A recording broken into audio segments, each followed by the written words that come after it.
Today I'm going to be talking about TBRI. I'm Michelle Batten, and I'm the Family Engagement Director. Actually, I just changed my title, Director of Programs at Families and Youth of Idaho. We are a nonprofit, family-run organization that focuses on supporting youth mental health throughout Idaho. Specifically, we work with both parents and youth to help them navigate the YES system of care, which is the youth mental health system in Idaho. And that is we run youth programs, high school programs, and then we also have a family support line and run educational and support and advocacy for parents as well. So that's my work and my elevator speech. But what I've always loved doing is TBRI, trust-based relational intervention. My background is that I grew up in a home with foster siblings and a sister who was adopted from foster care. She arrived to our home at 11 months of age, and really growing up in the same environment as two other siblings who were born to my mom and multiple foster kids, but she really lived out the trauma of her first 11 months, her whole life. And so I was driven to understand what my background in child development and how that tied in with hope and healing, because it didn't make sense to me with my sister. And I came across TBRI as I was helping other families and in my community, and it grew from there. So now I get to teach TBRI, and I get to sometimes be able to teach that to foster families or to biological families. Now, what is TBRI? TBRI is a holistic approach. It's developmentally respectful, it's trauma-informed, and it's such a great way. It really made sense to me because it made sense to me that this developmental model, it actually comes out of the Karen Purvis Institute of Child Development, this developmental model of returning kids to their trajectory because they've had relational trauma. And it made sense to me that relationships is the place where kids, adults can heal. So TBRI is evidence-based, and it's an approach to caregiving. It came out of the foster and adoptive community. The original research was done there, but really it's been, if you think of it as a developmental model, which is where I always like to come with it, is that it really is good for any child, right? That we can meet any kid's need behind the behaviors and assume that kids can do their best and be their best, that humans, adults, can be their best if the need behind the behavior is met, if we can understand that. So I will say that my own typical non-trauma kids and my relationship with my husband was changed by TBRI just because it changes how I do relationships, because again, it's looking at that need behind the behavior, and that just made sense for me. So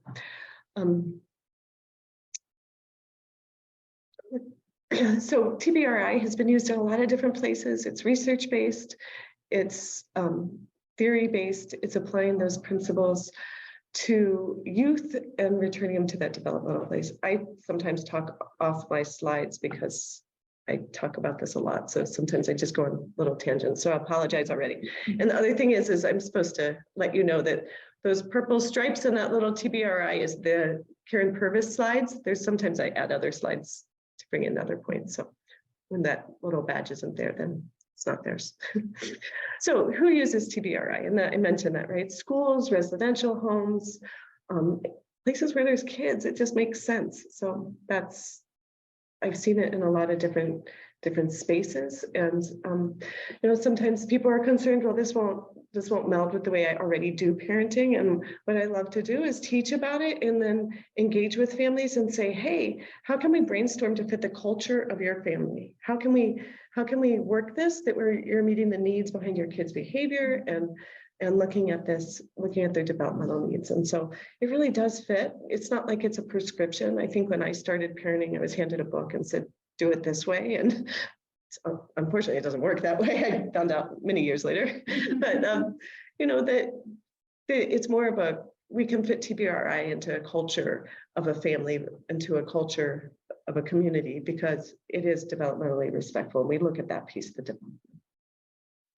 So when we think about TBRI, who does this fit? And this goes back to this. There's difficult pregnancies, difficult births, early hospitalizations, abuse, neglect, and trauma. And when you look at this list, the family, what may draw you to today's talk is that you might be serving families who would fall in that abuse, neglect, or trauma category. But I use this story with permission, is that if you think about difficult pregnancy, difficult birth, and early hospitalization, that was my son, right? Like my firstborn, I was crazy enough to think I could do graduate school and finish a thesis and publish 6 weeks after he was born. That's a pretty stressful pregnancy, along with moving to a new city, et cetera, et cetera. So all wonderful things, but that's a lot of cortisol on a brain. And so his brain forms differently under that cortisol, right? Like it just is that way. And so that's really would have changed the way I parented if I had understood that this brain was a little wired differently because of the way it was formed and when it was formed. So I like to point that out because we go into TBRI thinking we're solving the problems of abuse, neglect, and trauma. And certainly that part is so useful. But what I also think is important is that those first three are kind of typical, could be a typical experience. So I like to realize that when I talk to families. I also think that takes the shame off of it. I couldn't have done anything in that time. So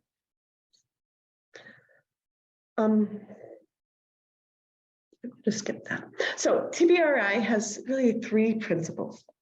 We looked at connecting principles. That really has to do with attachment theory and looking at how children attach to their primary caregiver, their parent or caregiver. And then empowering principles, which really has to do with the internal and external world that the child is experiencing. And then we looked at correcting principles. Dr. Purvis used to say that we really could meet most of the needs in those connecting. She used to say 75%. I don't know. I think that it's good that these all melt together so tightly. It's hard to sort that out. But those connecting principles, that attachment piece, and those empowering principles of understanding the needs and giving the child the tools is really the place where we really can bring healing and hope to kids. And then giving parents strategies, caregiver strategies for correcting. I mean, because raising a child isn't without correcting. Having big behaviors isn't without correction. It's that we need to meet the need behind the behavior and understand that. And that kind of changes correction to a different model, right? Than at least what I was given as this is the way you correct. A more punitive method would be the traditional way I'm talking about. So we're going to start out with these connecting principles and look at that.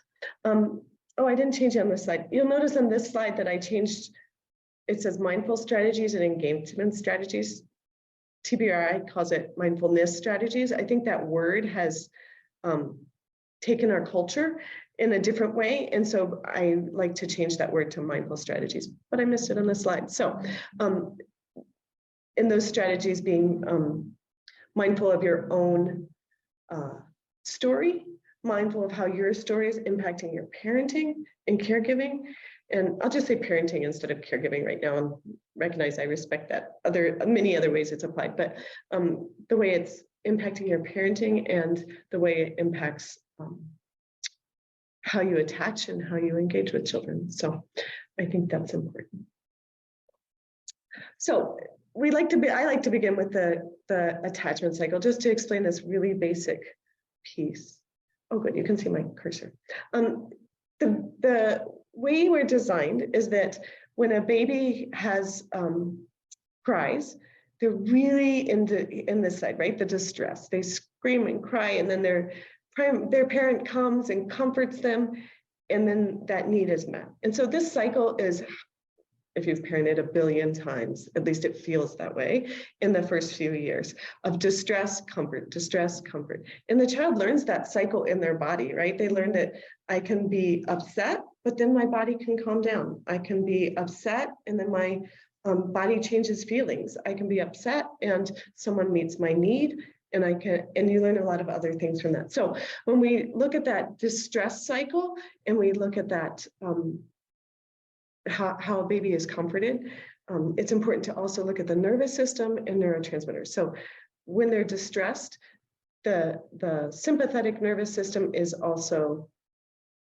it kicks in, that's right. And then that's our fight, flight, and freeze piece at a basic explanation level. And then the parasympathetic nervous system kicks in for a calming down piece. And then our excitatory neurotransmitters kick in, and the inhibitory neurotransmitters kick in. So we have this cycle over and over and over again, both in the body, the nervous system, and all the nerve, and in the neurotransmitters and the chemicals that are in the body and how that unfolds. So that's really, that cycle that happens again and again really teaches a child a lot of fundamentals for mental health. A child learns trust because someone comes when I use my voice, when I cry, or when I ask for my need to be met. They learn that they're valued because someone looks in my eyes 1,000,000 times to meet that need. They learn that that voice piece, right? They use their voice. They learn self-regulation because when we can teach that regulation, if you're an adult and you've ever been through any kind of this is the mindfulness strategies, right? It's about being aware of your body and learning some calming down strategies. And so we can teach self-regulation, but it takes that side of distress and comfort.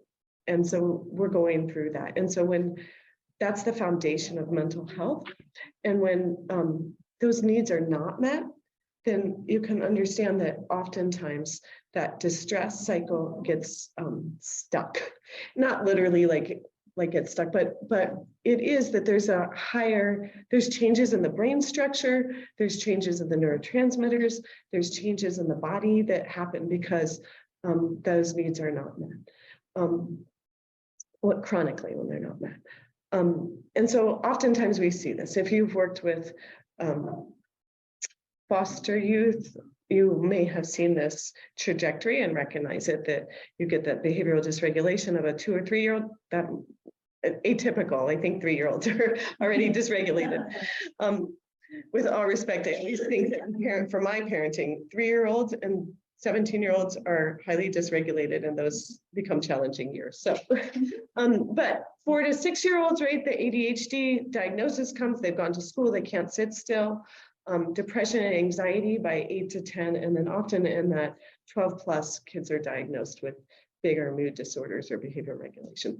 It's not to say that every foster kid follows this line, or not every trauma kid falls here, because we don't know the story. We don't know this cycle. Actually, when we get a kid in our home, or when we're stepping into a school tutoring, or when we're coming alongside kids in any other way, we don't know what happened in those first 1 to 3 years, right? Like in the variables, and it's such a complex system that, and we're such complicated beings that we can't understand this. But what we do know is that when those needs are not chronically met, that this trajectory is kind of what happens. So let's look at some connecting principles. And the way I like to look, and by the way, if I don't get through all the connecting, the empowering, and the correcting, you can email me, I'll give that information, but this is the bulk is this connecting piece, right? Because if we can understand that attachment, how to redo in some sense, I don't mean that too literally, but redo that cycle of meeting a need behind the behavior. When a baby cries, there's a need behind the behavior. If we can redo that part by using some of those strategies that we use with infants, then we might be able to look at a child and understand the need and meet that. But there's also things that we do to babies that are just the way we're wired. For example, behavior matching is a great one. If you hold a little baby, like really little, and stick out your tongue and just like that. It's always embarrassing to do that part of the talk, but anyways, do you do that part, do that to that baby, they will do it right back at you. Those mirror neurons in their brain are firing, and we're wired so that that the baby reflects back and learns those emotions through those mirror neurons and learns the face expression. It's just such an amazing thing to me that mirroring can happen at such a young age. It's kind of a fun little thing to do. And it's really a connection thing, right? It's back and forth. And the joy of seeing, holding a baby and then seeing them reflect back what I've just done brings joy to my face. And then that reflects back to that baby, right? It's this connecting back and forth give and take thing. So behavior matching. Now, since this is developmental, we can take that and move that up to a teenager. What does it mean to behavior match with a teenager? So we're obviously not matching all behaviors here, but we are, and that's for the 3-year-old too. Like I'm not saying all of those behaviors through life are matched, but we can do things. We can sit down next to someone and show them value, not by copycatting them, but by picking up the same colored crayon as them and saying, I love that you colored with red. I'm gonna do that too. I love that you're doing this. We can do it by just matching people, like just crossing arms when they cross arms. Someone else is doing that in the room. But right, we can match them and lean forward into the conversation. We can do those types of things that are matching, and those mirror neurons fire in their brain that says, I'm valued and someone's reflecting who I am back to me. I'm seen and heard and valued. So that's behavior matching. And a lot of this to me is exciting because it's just using the brain and brain science and looking at an infant and understanding those ways we can do this in a developmentally respectful way.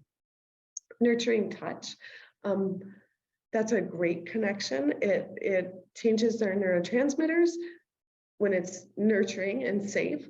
I will put the framework here for working with high-risk kids. That's really typically, obviously you need to know the kid really well, but typically the back is a safe place to touch. That's not, bluntly, that's not a space that is used for grooming, right? So it becomes a safe place. Much other touch can be scary. And even that, like without permission, why we wouldn't do that, right? But understanding what nurturing touch means with that individual, I think we can all just think about that as how would we be kind to someone who is a stranger versus a perfectly safe person, right? So we can put that on that spectrum and understand what nurturing touch is. Warm eyes. We look at an infant and we hold that baby and we look at them joyfully, right? And we would never look at an infant and say, you're not worthy. Or we wouldn't look at an infant and say the awful things that have been said to some children, right? Or said to us. And so when we look at a person and use warm eyes, good eye contact, gentleness, and sometimes for kids who are just learning this concept, glancing to show value. Because sustained eye contact is actually in our culture really intimidating. So, so using warm eyes, gentle eyes to communicate. And we can't control all the muscles on our face. Our eyes actually take in so much more information than we're even aware of on people's faces to understand how engaged they are, to understand what they're, you can have a conversation, you might misinterpret it, but you read someone's face and you're judging what they're thinking about.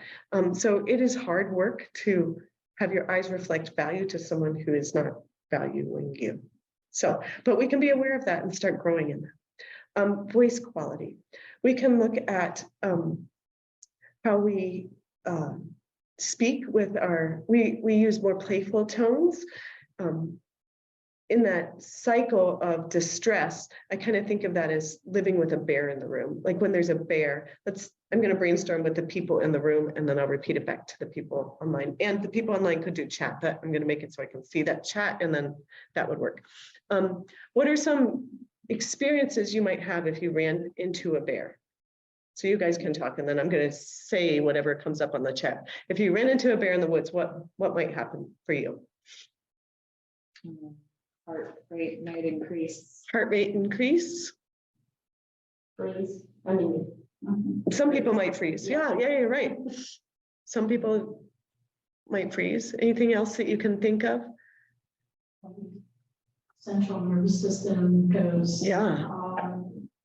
In that fight or flight is not really controllable. I mean, the one time I did this exercise, someone from Alaska is like, well, we practiced every day in my school or every week in my school, so I know what to do with the bear. I do this. And I'm like, you just ruined my example because really, I don't have control over my response to a bear. I may have thought of that scenario a billion times, but I haven't practiced it and I wouldn't know what to really do.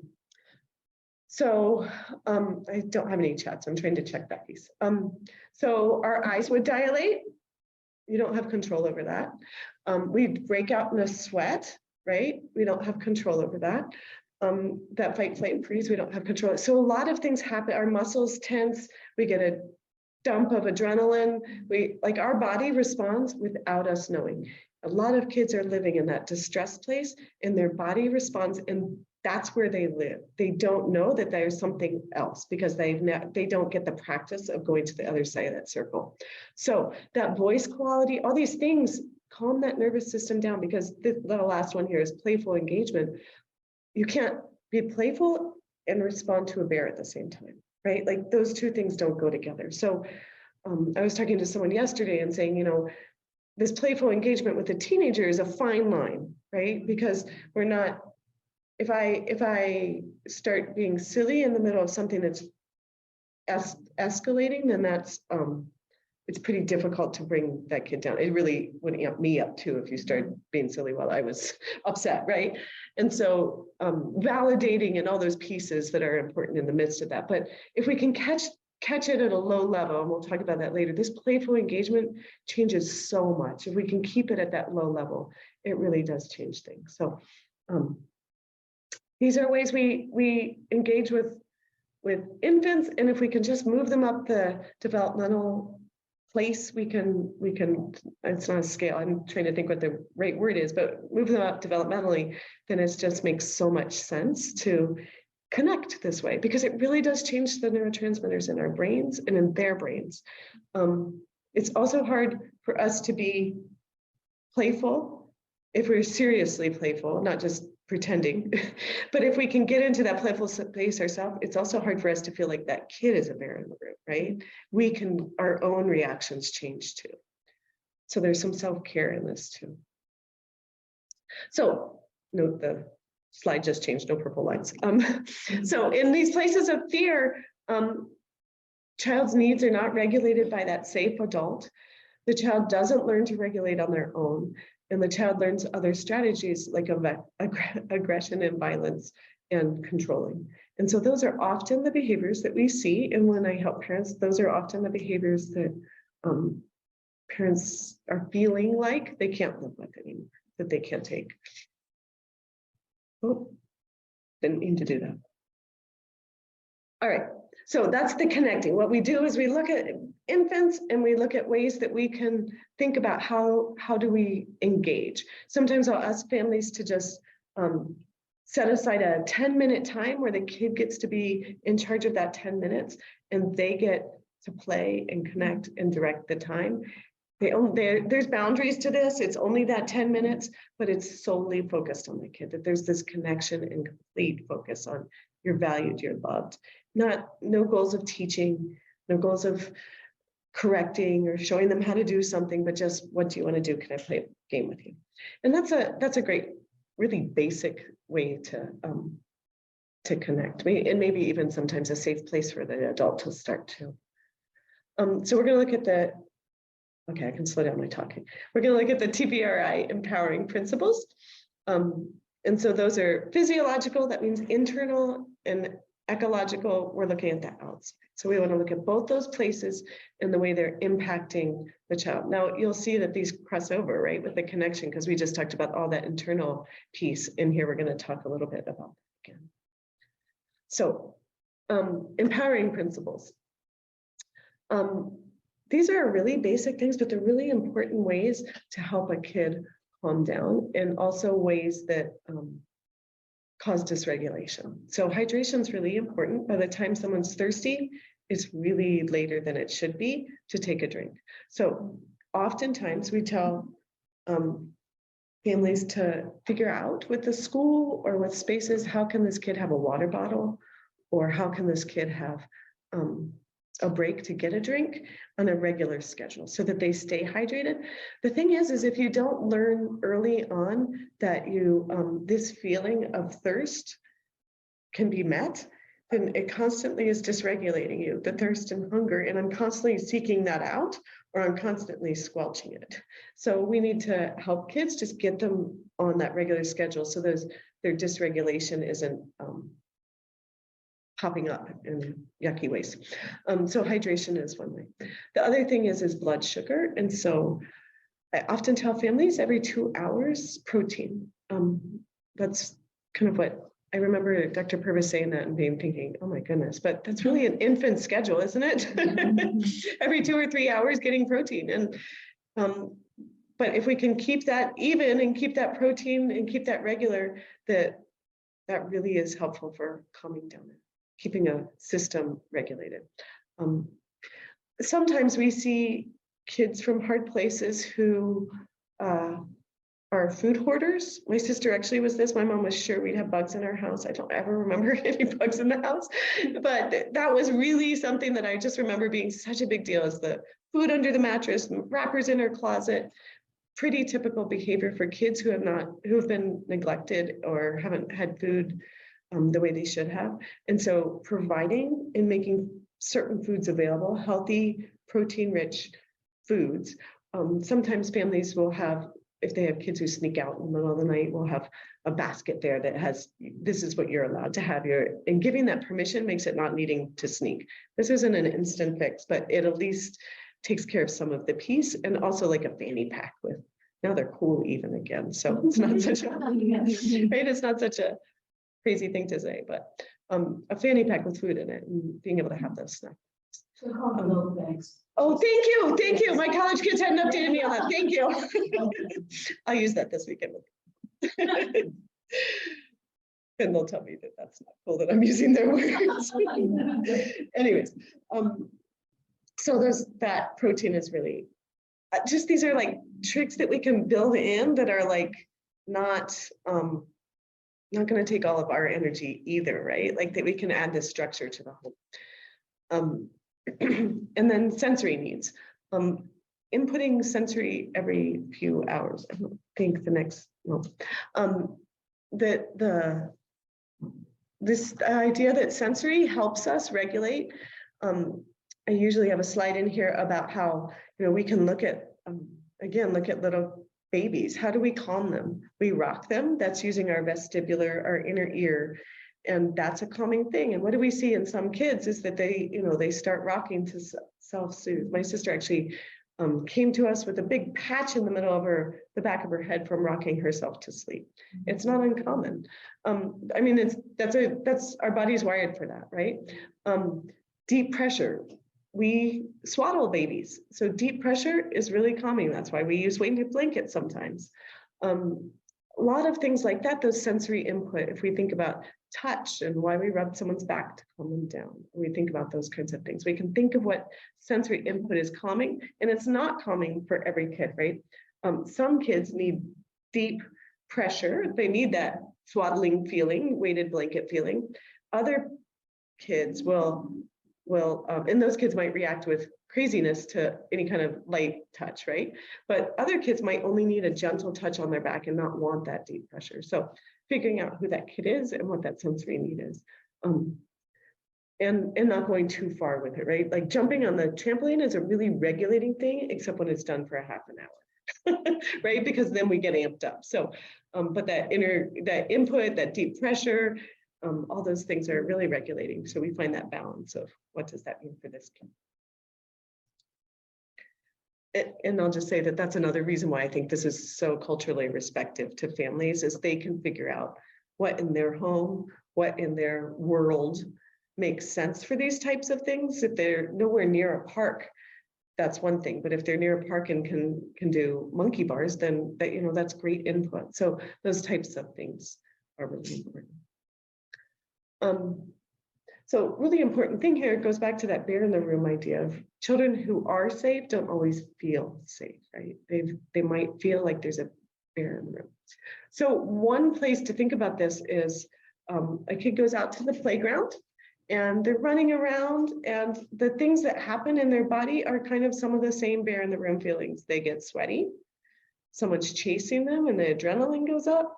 There's yelling, it's a lot, their body playing also on the playground has some of the same impacts on our body system, maybe not fight, flight, and freeze piece, but our body system of heart racing and things that is the same as the bear in the room. And if you haven't learned to distinguish those two things, you react like it's a bear in the room. So you go in and you have to sit down, or you have to sit down for a math test with a bear, right? Like this doesn't, their bodies just don't understand the difference. I always like to try and translate this to, this is how I have experienced it, is I think about this one time, I think it was about 2013, so 10 years ago. And I had really wanted Dr. Purvis to come to Boise, and I had been calling, at that point it wasn't called the Karen Purvis Institute, but I'd been calling them a lot and saying, can she come? And she was sick, and they said, no, she's not doing any big travel. And this was before webinars. So no big travel, we can't bring her to Boise. Who can get to Boise? There's no airports. And I thought, no, it's such a central place. So many big cities could come here, and they wouldn't buy it. So, but what was amazing was because she was sick, the next year it became a webinar and a 2-day conference. So I able to help bring the conference here. And I remember driving there and I thought, oh, I'm so nervous. I'm so, well, nervous is what I thought. I thought, wait a minute, nervous means I have some control over the day. I even at that point could not stand public speaking. So I asked someone else to be the MC. Like I had organized the whole day. But I didn't want anything to do with it for that point. And but I thought, okay, I'm not nervous. This feeling I'm having, the butterflies in my stomach, isn't nervous. It's excited. And if it's excited, I can enjoy it. If it's nervous, I have to do something about it. That takes some thinking that 6-year-olds who've experienced trauma don't get to have yet, right?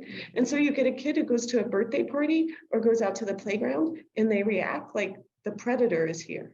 Right? They explode and we don't understand why, because it's a birthday party and that's fun, but that's not what the body is telling them. So understanding that kids don't always act safe and respond as if they're in a safe place because of this. And so I just think it's a good thing to think of all those ways that how might I experience that, and then think, oh, I do, hopefully on a small scale, have these experiences, and then understand and translate that to kiddos.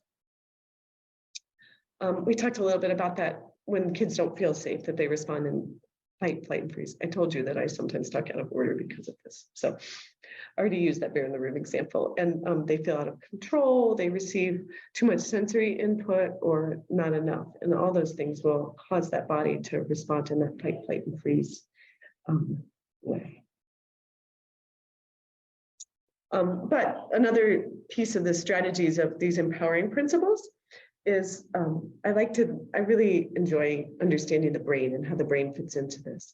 And the right and left brain is if we can engage both sides of the brain, we can't be in the back of the brain. We can't be in the amygdala where fight, flight, and freeze is taking over. And actually, kids who have experienced trauma of the abuse and neglect piece, well, kids who have experienced trauma have a bigger amygdala, a more developed amygdala. That fight, flight, and freeze is bigger. So it's overdeveloped because they had to use it more.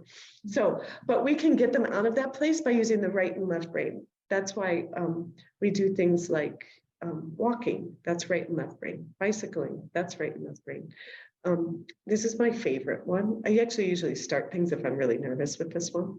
Instead, I just jumped in this time and started talking really fast. But anyways, usually I calm myself down by this. Is your right hand is connected to your left brain and your left hand is connected to your right brain. And so if you alternate hand squeezing, that's a really calming thing to do.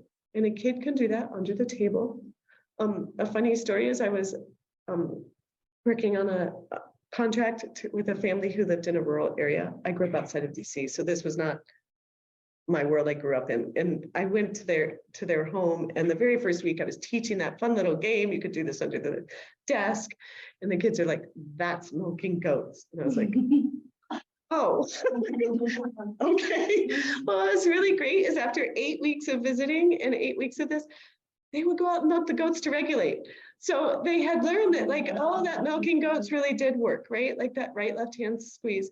And it's because I can't be upset. I can't use the back of my brain the same way when I'm using my whole brain, because I'm engaging both sides of my brain. And so these both sides of our brain kind of things, actually that chair push isn't both sides of your brain. I'll tell you that one in a minute. Those both sides of our brain things like walking or right left hand squeeze or biking or other things you can think of really are calming down type things. So that's just a good little clue to know, but it has to do with that internal and external world and regulating. Handwriting is kind of a clue to the right-left brain connection. Kids with trauma, actually, the way their right and left brain is connected is a little bit, the middle part, it's called the corpus callosum, is different in kids who've experienced trauma than typically developed brains. And so that information from right to left gets slowed down. But handwriting is a good clue on how the right and left brain works, because we have to use our whole brain to hit, because our thumb is connected to the same side of the body. So the kid is having to use right and left brain in order to write. Just interesting observation. Those are clues, right? Being a detective.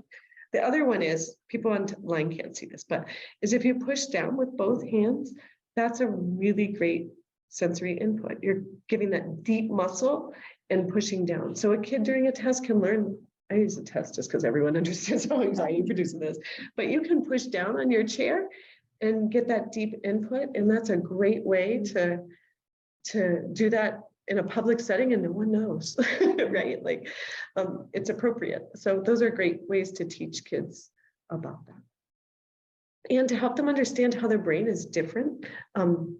This goes back to the right and left brain piece. And that is that that impacts kids, like when you give them information, if their brain isn't working the same way. If I say, hey, would you like oatmeal or waffles? And the kid says waffles because that's the last thing they heard. So they just say waffles. And I go and get the waffles, prep them and put them in front, and they throw them across the room because I don't want waffles. Well, that's because the information never really went from one side of the brain to the other to make any kind of decision. So if you want oatmeal or waffles, then give a visual, right? And then allow the child to choose, and then say, and then go, or allow the child to have a moment to think about that while you make the orange juice and come back. They've had more time to process. They still may say no, but it won't be with a plate full of waffles across the room, probably. Well, you haven't given it to them yet, so you won't get the waffles in your face. But that no can be taught of a teaching lesson of ask with respect. Of course you can have Cheerio, right? Like whatever the other thing is they come up with. Because they probably will want some voice and see if that voice makes an impact in the world and someone meets my need. And so it's not inappropriate control, because when I go to work, I have to ask for my needs to be met like that. If I'm asked to do something, I might say, hey, could I do it this way? Or, hey, could I meet the deadline this way, right? That's a grown-up skill. So understanding that brain and the way it's wired really helps us to meet that need behind the behavior. And really the need was, how fast can you process information, not I'm being defiant. So I'm going to skip that one and I'll come back to it. All right, correcting principles. When we talk about correcting principles, it's really about proactive strategies in teaching before we have to worry about the response. We think of correcting more as responsive, right? Like the kid misbehaves and then I teach them something. But correcting also counts how we teach them beforehand. So I use a lot of play if I'm in a home, or even giving parents on, I do a lot of my work on Zoom pre-pandemic, and using play and giving them play strategies to teach skills, puppets or things like that to teach some of these skills is really important. And then responsive strategies has to do with how I'm going to respond to that kid. So for those here, I brought the poster, but I'm going to hand it to someone to, is that, and I'm just going to park my slides here because I need my hands to talk and I can just talk about the slide. So this really isn't about this is about how we respond to the kid, not the kid is so as the kid's behavior. And the reason I say that is because some kids might have a bear in the room response of freeze, and it's all internal, that they're stuffing it and that they're dysregulated and then they bust, right? So they might be pretty high on this mountain without behaviors, right? Whereas some kids might just go from bottom to top in its behaviors, or even partway up in its behaviors. So we have to understand this is about the internal system and how dysregulated the kid is. So at the basic level is that idea. So TBRI calls these, well, how I have it here, playful engagement, structured engagement, calming engagement, protective engagement. And these levels of engagement are what TBRI calls them. I made this poster because that's really boring to teach. If we're going to talk about, I mean, both to adults and to kids, like I felt like this needed to be something kids knew about, and it was a part of the culture of the home. And for the parent to understand where their body was and what they needed, and for the kid to understand what was expected and where they were. It was more of an engaging strategy to do this. So Chill Hill was more of is that low level playful engagement. At the water is kind of like, hey, everyone's okay. And Chill Hill is the place where we can just have a redo. We can try again. The kid isn't so dysregulated. This is going to be a short and brief interaction. And they can quickly change their behavior, right? It's not they're not so escalated internally or externally that simply holding their hands and making eye contact and saying, let's try that again with respect, or those types of things at that low level behavior, or low level behavior, low level dysregulation.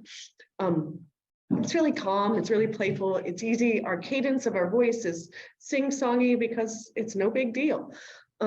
It might be a big deal, but and the reason it becomes a big deal to parents internally and caregivers is we know what comes next, right? Like normally, like the reason we got here was because they don't stay on Chill Hill. But if we can meet them on Chill Hill, we're quicker to get them back. We're quicker to get them playing, and we all can be back in that water. And so that's why I made this posters. I felt like kids could understand that. And if they understood it, then they could begin to understand their bodies. Trigger, trouble, bluff is more that structured engagement. I'm giving choices or compromises. So I think that actually when a family is learning this, or we're learning this, that it's good to start out with choices. We're good at that. We can understand that one. And that's even something taught in typical parenting of give the choices. If we can do that with the understanding of the next part, it's really helpful. That waffle and what did I say, oatmeal example is an example of a compromise and a kid asking for a compromise, but doing it with respect. Can I have a compromise? And learning that script. So we do playful ways before this. The proactive is using puppets to play that out, using puppets to act, be silly and make ridiculous playful things, so that when that language is used or when you give it to them, because you could say this to teach compromise to a pretty young child and begin to have that be a script and language in your family. And but you would do it beforehand, because teaching someone in the middle of their dysregulation only brings them to the top of that volcano. So, but we have to offer real choices, and we have to know that when it's over, when they're off trigger, trouble, bluff, and they've made their decision, we're back in the water playing. We're back there, right? It's done. Right, and move on. Grown-ups have a harder time than kids do with that concept of moving on, and understandably. But if we can understand that this is teaching and helping, it helps me get back to that playful place, because I actually do feel like it's done. I've done something about the situation. It's not just letting them get away with something. A lot of families feel like that. If I let this kid have a compromise or a voice, they're going to take over, because in the past that is. Or if we let them have any compromise, then we're going to just have bigger behaviors and bigger demands. But because we're teaching this beforehand, and we're going to practice it a million times, just like you teach a baby a million times that first year. And the first time you calm a baby down, it doesn't mean that they calm down in 2 minutes. For a long time, that doesn't happen. But we teach it. We do it over and over in practice, and it gets there. So. And it's a little bit more of that shared power, which is a normal human relationship, rather than this is how you're going to do it. You're either eating oatmeal or waffles because that's what I said. So we have that more structured. And as we increase structure, we increase nurture at the same time. I'm trying to watch the time. So that's really important, that structure and nurture match each other. The next level of engagement is that agitation ascent, and we call this calming engagement. It kind of flips time out on its head. I remember when, I think it's 10 years later than when I started teaching this. It's a little more acceptable to do time in. But when my youngest was 3, so as many years ago, was 3, I'd send him to timeout on the stairs, and so often he'd fall asleep. The reason he was misbehaving was because he was tired, right? But I never even it never clicked that, I mean, I thought, oh, I'll just send him to timeout and he'll fall asleep on the stairs. But I didn't think, oh, the misbehavior, he's tired, and I need to meet that need. I thought misbehavior, he's tired, send him to the stairs and he'll fall asleep, right? And I couldn't stand it, because when it was like he was listening to Dr. Purvis teach this, because the first time I said, you know what, you are really tired, come sit next to me, let's calm down, and then we'll solve this problem together. He looked at me and said, why don't you just send me away, because you don't even like me when I'm like this. And I was like, ah! Yeah, I was like, you just say that.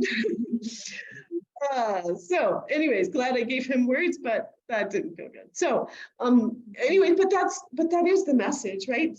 Calm down yourself, get it together, pull yourself up by your bootstraps, and come back when you have it all taken care of. And they can't, right? Like kids from hard places, sometimes I can't, right? We can't do that all the time. And it's not possible. We need someone to come alongside us, and we need to be in relationship to feel safe, and that fear to be out of the room. And so that's what time in is it's helping kids regulate, it's helping them come closer, it's helping them get out of that fight, flight, and freeze. It's not letting them get away with it. It's calming their body down, and we'll meet them at Chill Hill or Treble Bluff when they can meet us there.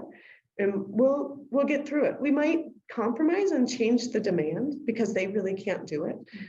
But it's not letting them get away with something. It's teaching them how to calm their body down so they can do it the next time. And that really changes parents' mindsets. It really changes caregivers' mindsets when we can engage with kids differently that way.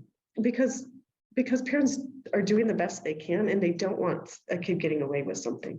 I mean, the outcome of that seems pretty scary to parents. So, and for many parents, that's landed them in a really terrible place because their kids' behaviors were so big and they didn't know how to handle them. So moving to something like that seems really like calming engagement and connecting instead of straight out discipline, traditional discipline. And also note that traditional discipline is about punishment, which is fear-based. And if we're living with a bear in the room, fear-based punishment doesn't make sense or get the point across or teach the lesson. And then also in this calming engagement, agitation ascent there's growth, there's calm, it's more calm and more focused, and we're giving the kid a voice, which is what they lost so long ago. And then of course there's these times where it's at that top, the protective safety. We have to have a safety plan. Kids have to be safe, other people in the family have to be safe, I have to be safe, because it's a escalated point. But that's a whole different thing. Like that's not the level that we're talking about here. We're working on getting family skills to not get there as often. And even at all. But I do tell parents that when you give your kid a voice and they've experienced it for the first time, sometimes the behaviors do amp up before they understand what this whole mountain looks like and they understand this correction. But while correction, like way up at calming engagement, doesn't have to happen as much when we can take care of the empowerment and the connection.